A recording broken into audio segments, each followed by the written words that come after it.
Hello, and welcome to Outnumbered the Podcast. I'm Bonnie. And I'm Audrey, and we're moms to a combined total of 16 kids, with 2 more on the way. Yes, we know that sounds insane, and it usually is. But we're here to share the tips that help us keep our sanity and to share inspiring thoughts that help us get through each crazy day. Uninterrupted conversation is foreign to us, but we'll try. And we invite you to join us on our journey as we find joy in the chaos of motherhood.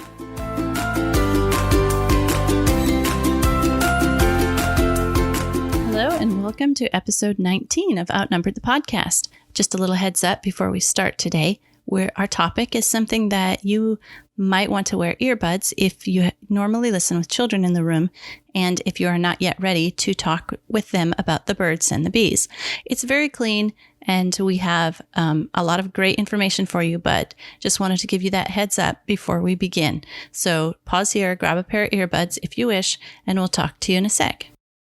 We're talking about a really fun topic today, how to have the talk with your kids. That's right. I liked your fun topic. That's a little question mark at the end of that. This isn't one that everybody looks forward to.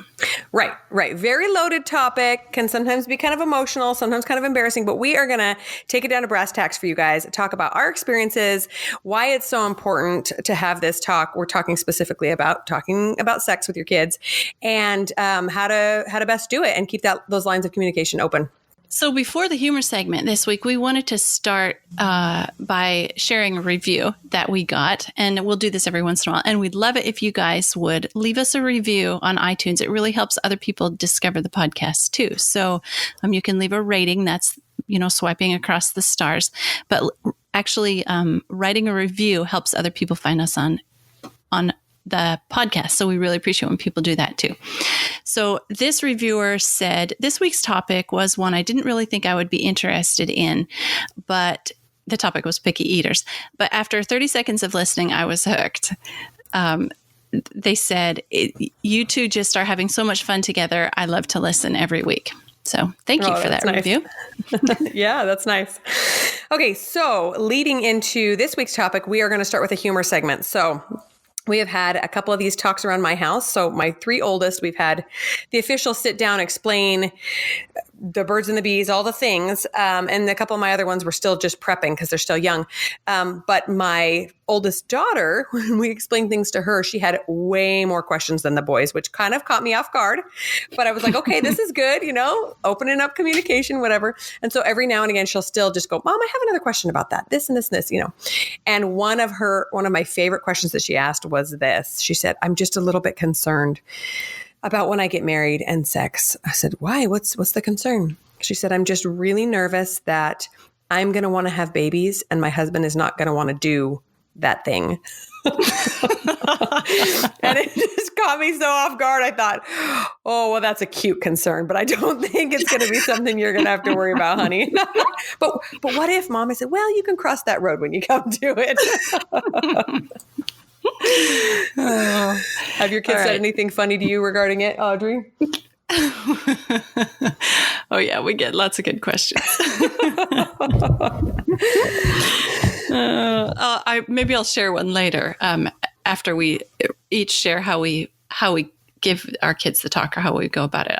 Maybe I'll share one at that point. Okay, sounds good. So today we're going to cover this topic in 4 separate parts. Number 1, beginning with why do we have this important talk with our kids and what are we trying to accomplish? Okay. Number 2, age-appropriate conversations and what do we tell them and when do we tell it to them and how do we tell it to them? Right. Talking to an 8-year-old is a little bit different than the 14-year-old, right? Or the 4-year-old. That too. Okay. So number 3 is how to have this important talk with your kids. And number 4 is how this relates specifically to them, which includes puberty and changing bodies and periods for girls and all that. Yeah, exactly. Okay, so to start with number 1, we're going to talk about why it's important to have this talk about sex with kids. I mean, eventually they figured it out on their own, right? I mean, most of us did, whether we got a good talk or not. Eventually, between biology and, gym class and all your kids, your friends' dirty jokes or whatever. So what's the point? Yeah, right. I was reading about some cultures that it's not standard for them to have the talk, and the cultures continue. I mean, they figure out what to do. Yeah, right. They don't die out. Right. So one thing we think about is what we hope to accomplish by having the talk with our kids, since they would eventually figure out how it works themselves. So what do we hope to accomplish? And one thing we want to accomplish by having this talk with our kids is to help them have healthy future relationships. And I think that we can present this information in such a way that would hinder future relationships for them. And also, I think tied up in that is there's some body image issues that could be introduced at this point, or some body positivity or healthy body image that could be just become the standard at this point, depending on how we handle the talk with our kids. Yeah, I think that's totally true. I'm sure most of us wish things were done just a little bit differently when we were kids, probably regardless of how you were raised. And so this is our chance to do it the way we think we should have been done with us. Another reason that we are doing this with our children is that we open up lines for honest communication and unembarrassed communication. No shame, right? So this has been a difficult one for me because it was not a popular talking point in my house growing up. I think that's probably common for most people, at least of our generation. And so when my kids start asking questions, it takes real concentration for me to sit there with a totally neutral face or a smile and nod and say, that's an interesting concern. While inside I'm like dying that they just asked me that. But they don't know to be embarrassed unless we teach it to them, or friends will. But we can actually combat that by staying totally neutral and totally positive about it and say, that's really interesting. That's an interesting question you brought up. And along those lines, I think it's also important to realize we don't have to have every answer for them right when they ask. You can say, I never thought about it like that. Let me get back to you on that. And then you can have a minute to think it through and think, wow, how do I answer that one? In a very age appropriate, positive way. Right. Two things I can add to that is that I think our generation was raised by a generation where there was a stigma or a shame attached to sex or to the talk or all that. And so that was kind of communicated to us. And that's kind of maybe what we're trying not to pass on to our kids. And then we want our kids to feel open to come to us and talk to us about it. Because if they're not coming to us to talk about it, then they're going to go to friends or Google or, lots of places that aren't as safe for them to be exploring this topic as we are. So it's super important for us in our generation and with our technology to keep in a condition where our kids can come to us with their questions. So we also want to, by having the talk with our kids, in doing this, we also want to relate our values and ideas and expectations for them while they live in our home. So, if you're in a Christian family, probably one thing you want to get across is that this is how it works, but we would like you to choose to save this as a sacred thing for after marriage with your life partner, for example. Or, maybe you have different values and you want to relate something different to your kids. But that is one reason we have the talk with our kids, is to relay certain types of information to them with our values attached to it. Otherwise, we would just let them figure it out themselves, right? Yeah, for us, those family values are so important, and I am not willing to leave it up to chance to see what they figure out on their own. I want to let them know that this is really important to us, and this is what we expect from you. And they are always going to have their own choice, obviously, but what they learn at home is, by and large, what they tend to follow as they get older. Yes, absolutely. We also, along these lines, we want to control exactly what our children hear about sex and how much. And we want them to learn the truth versus rumors. So I'll just give my own example. My mom tells me that we had the talk when I was young. I don't remember much about it. I have a terrible memory. Let's just preface that there. But I do remember for years trying to figure out more about it and just being horrified at the thought of asking a parent. So I would really listen up in biology and listen to what my friends were saying, but I was too embarrassed to ask my friends too. So it was just kind of pieced together over the years, and it was not the best and most wholesome education, but that's what we're trying to avoid with our kids, right?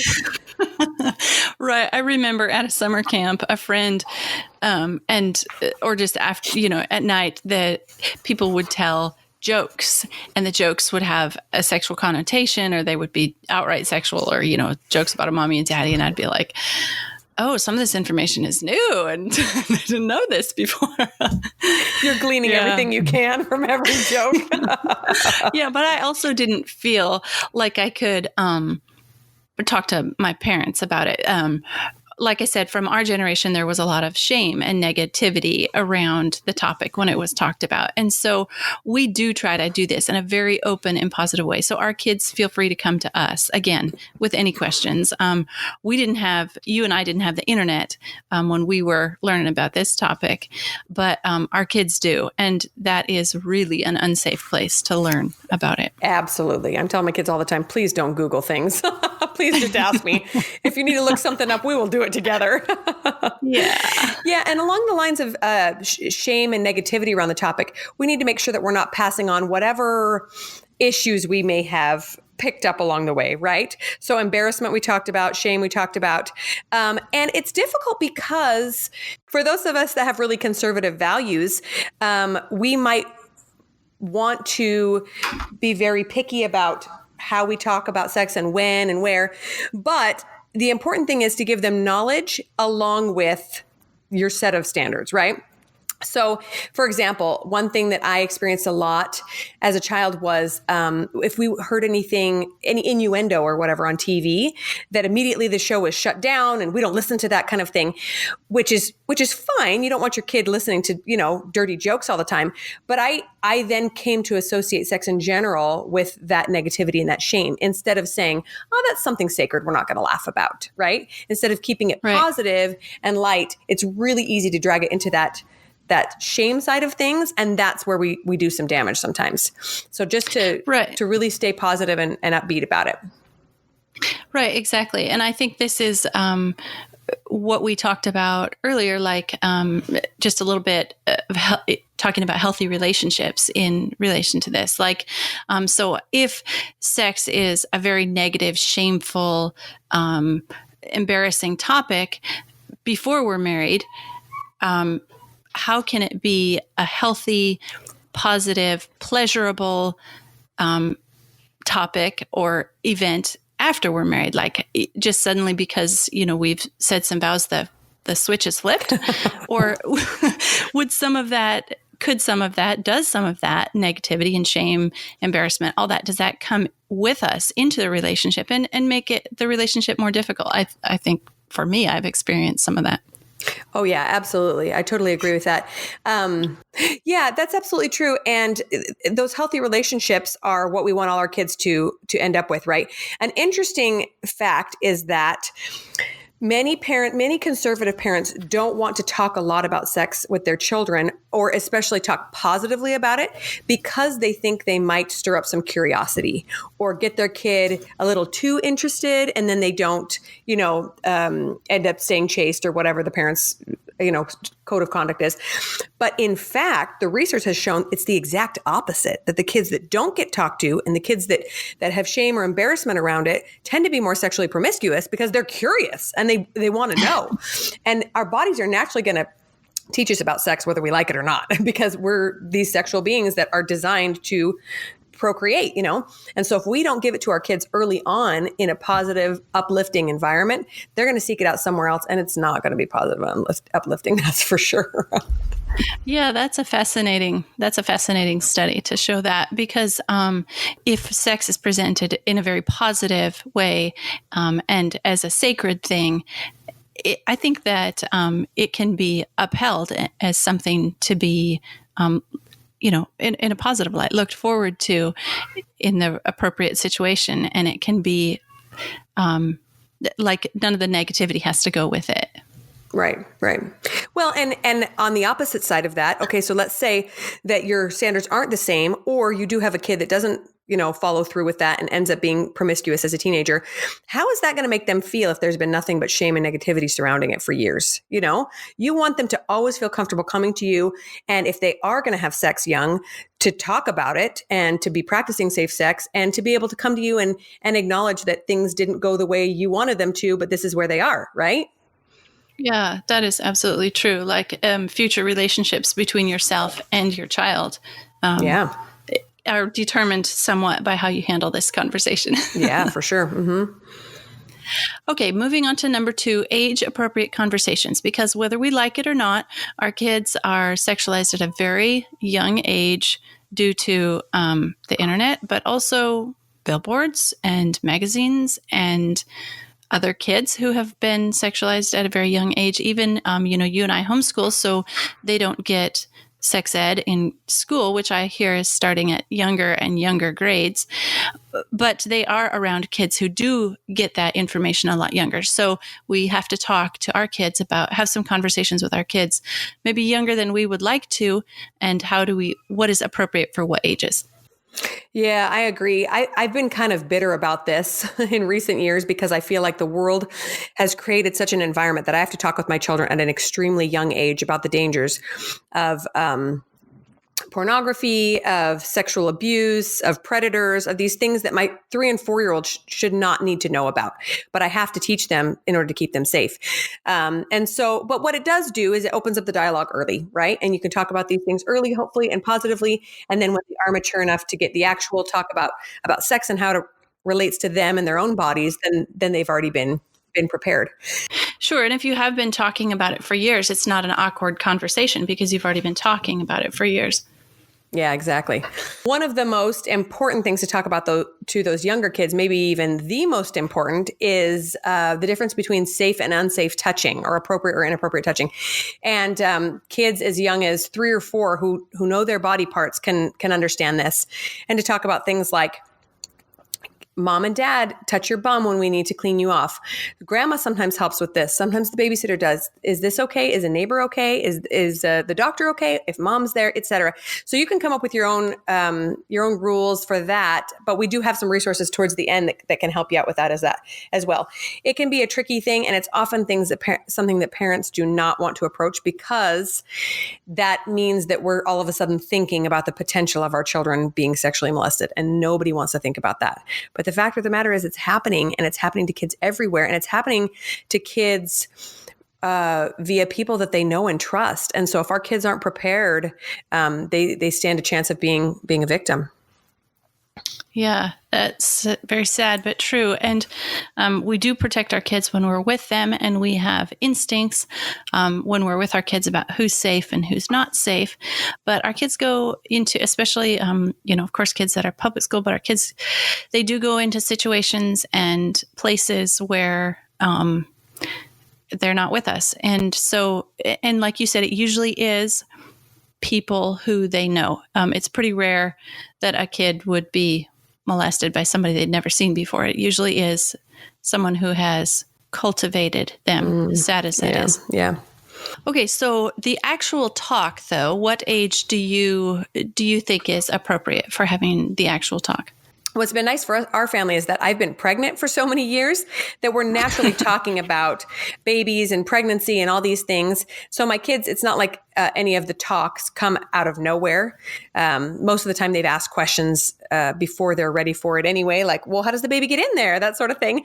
But generally at our house, we do it right around age 8. That's when we sit down and explain the whole thing. And then that kind of leads into, and in the next few years, you'll hit puberty, and that's what happens then. So generally about age 8 for us. How about you?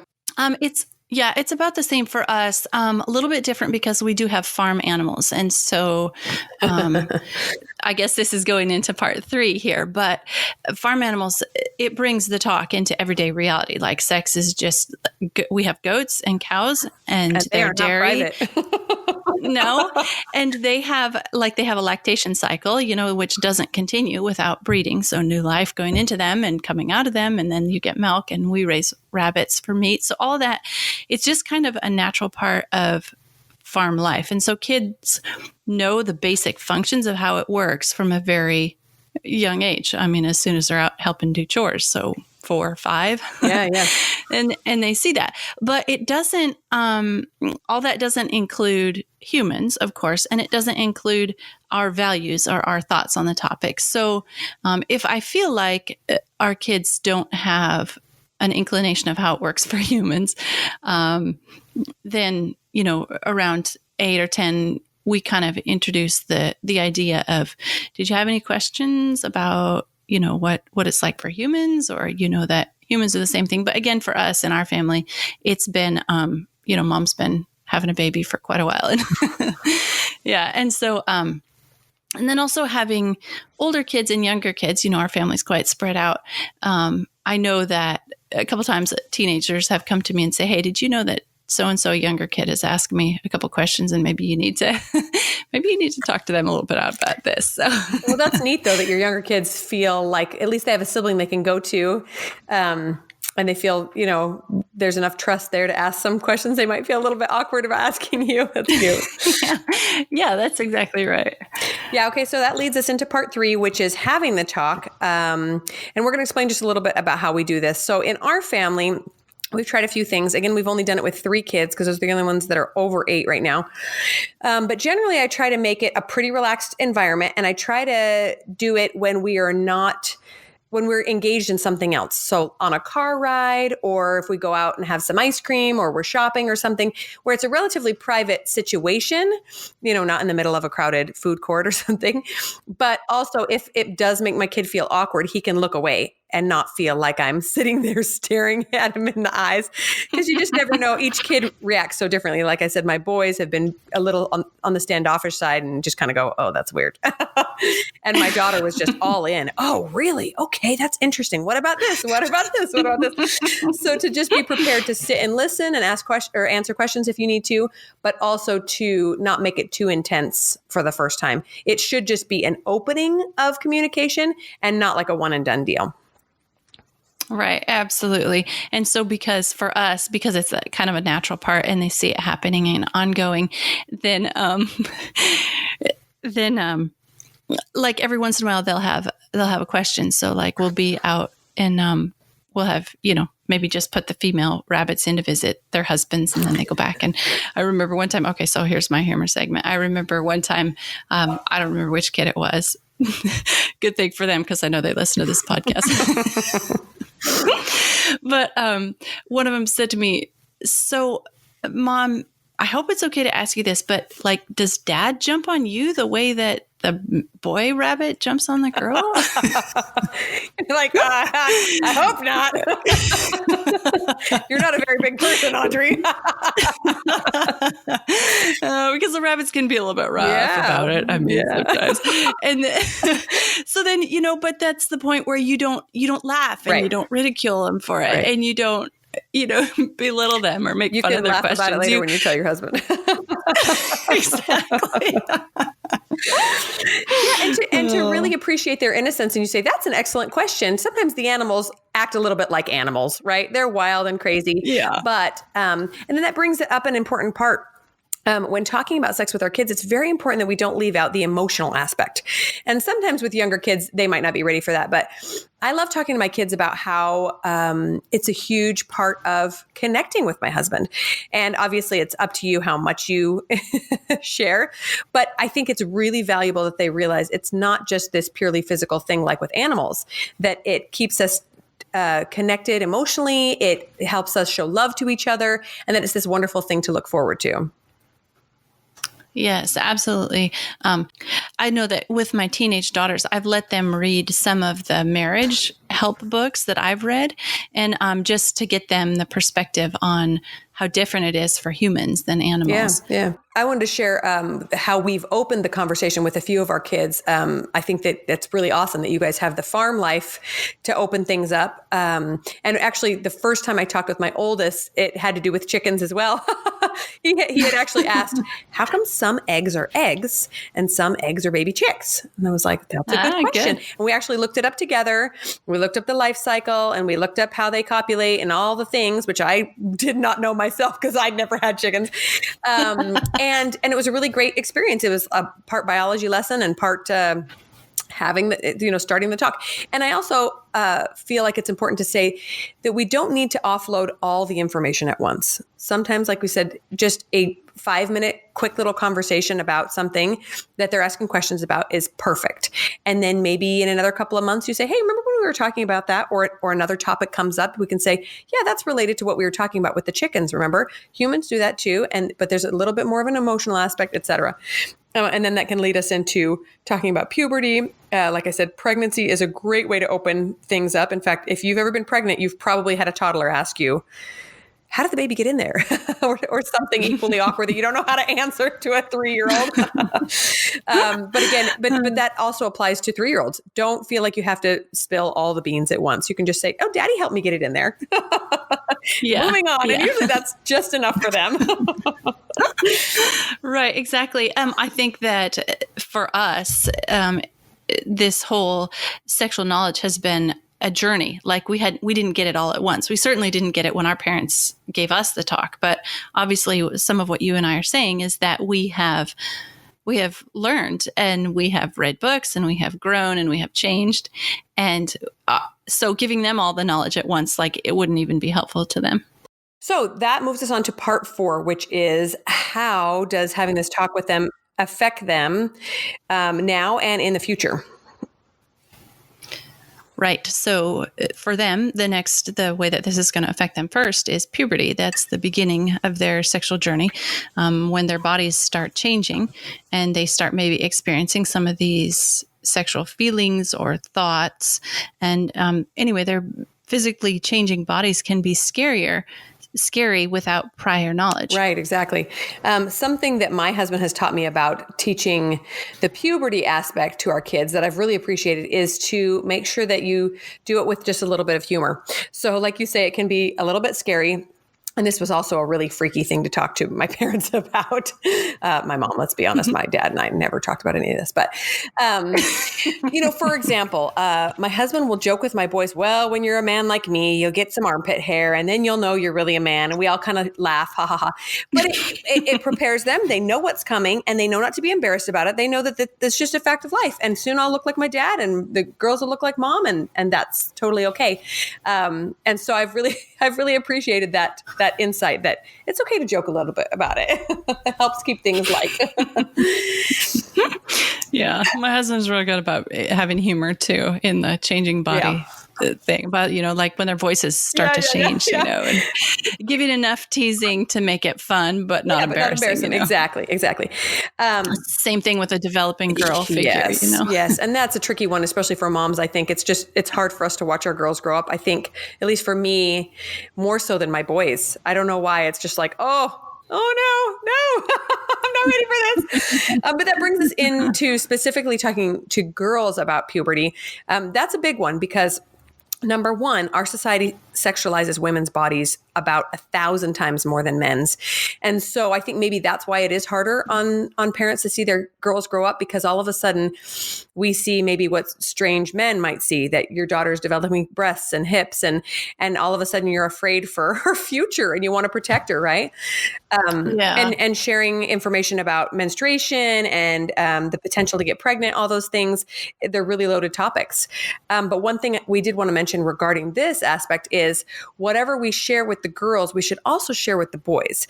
So I think it's really important that the boys understand what's happening to the girls and the girls understand what's happening to the boys, just like a biology lesson, because then they're prepared for their own future and their own relationships. They know what's happening and they know what their responsibility is in that role. Anyway, I just really like the idea of making sure that both parties know what happens to the other one. Yes, exactly. We use a book. There's a specific book that we use, and we'll link it in the show notes, that we give to our girls to help them understand the whole thing, the whole process, their bodies and their what happens physically and how they're going to feel and all that they can kind of read through. And it is kind of like we can read the book together with them, or we hand them the book and we let our boys read the book too. But one thing we introduce at this stage when we talk about girls and periods is we try to introduce some body positivity, why your breasts develop and why, you start having a period. And it's for the whole purpose is for childbearing. It's not a well, how do I say that? It is kind of a sexual thing because it involves, that's how life happens, but that's not the sole purpose. It's childbearing is the purpose. So there's a dual purpose, I guess you might say, but giving boys this information too. And then we try to also introduce a measure of respect into our boys. Like your sisters, they are tender in their chest area. So you can't be as rough with them. They're not going to play tackle football with you anymore because they're kind of tender there.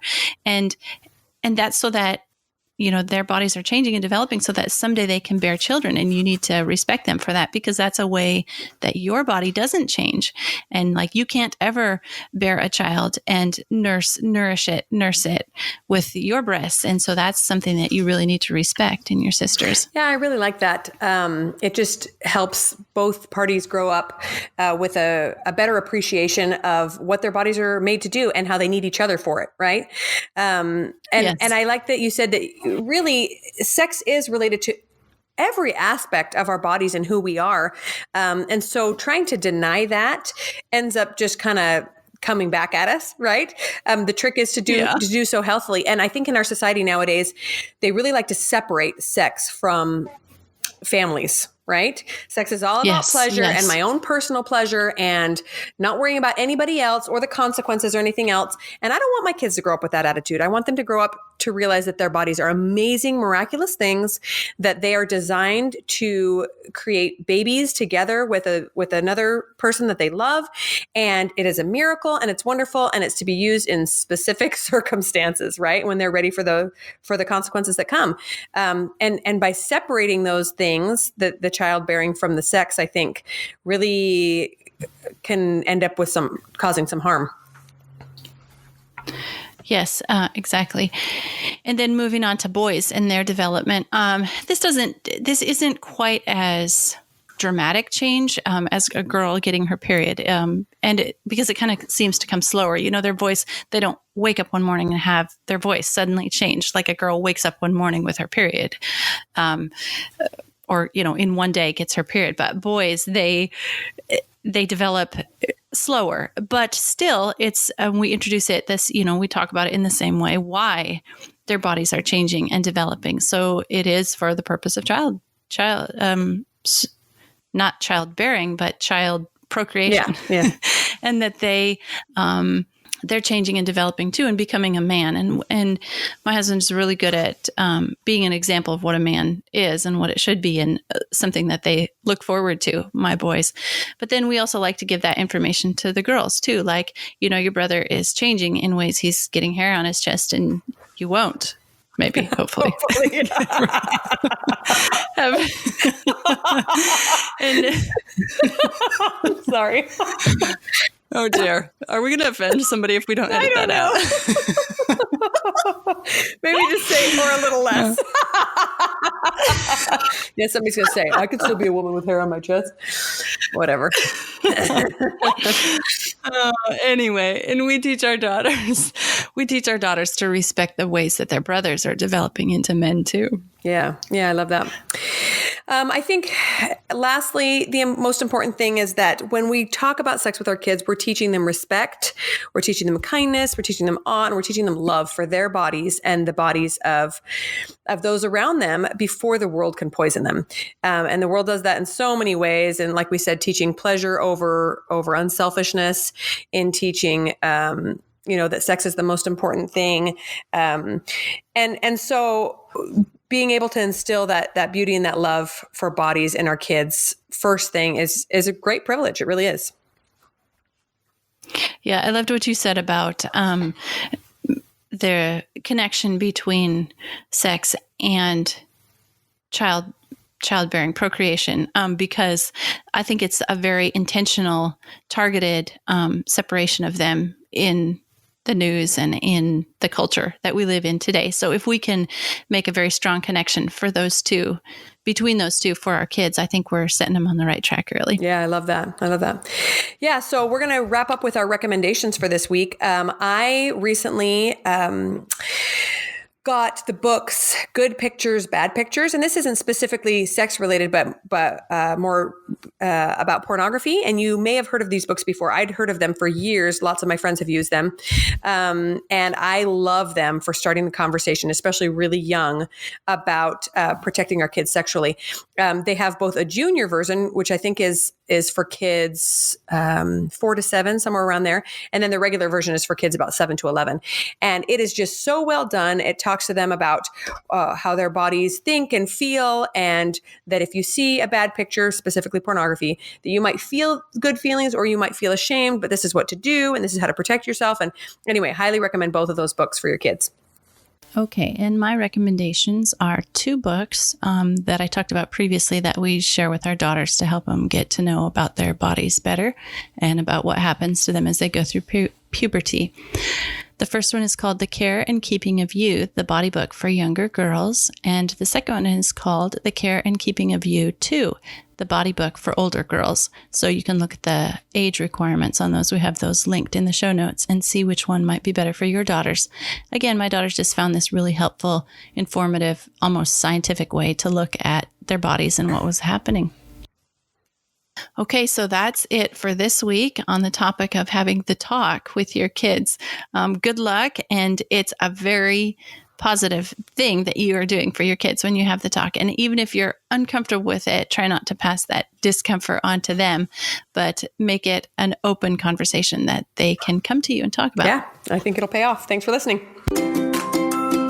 Thanks so much for listening to Outnumbered the Podcast. You can contact us at outnumberedthepodcast@gmail.com and find us on Instagram at outnumberedthepodcast. We're so grateful for our listeners and would love it if you take the time to leave us an honest review on iTunes, Stitcher, or any other podcast platform.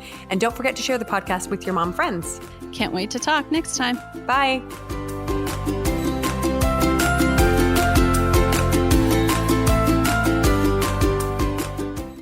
I hope my husband doesn't kill me. I know. I was like, my mother's going to listen to this. I know, but you know what? He's the one who pointed that out to me, actually. Yeah. And it's, for some reason, it's so much harder for girls than it is for boys. I don't know what the deal is. My husband didn't have issues, but I certainly did. I know.